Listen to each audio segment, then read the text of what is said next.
কেউ কেউ বলে অমুককে দেখেছে, তমুককে দেখেছে, এবার একে দেখেন।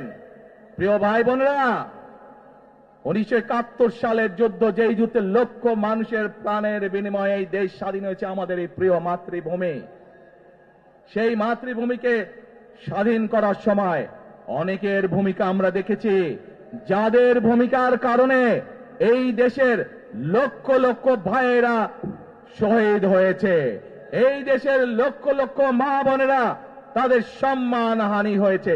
কাজে তাদেরকে তো বাংলাদেশের মানুষের মধ্যে দেখেই নিয়েছে।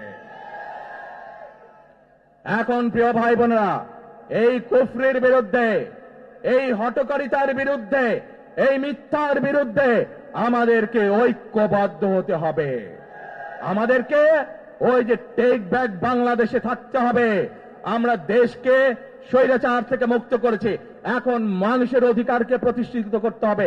শুধু ভোট, শুধু কথা বলার অধিকার প্রতিষ্ঠিত করলে হবে না, মানুষকে স্বাবলম্বী করে নিজের পায়ে গড়ে তোলার ব্যবস্থা করতে হবে।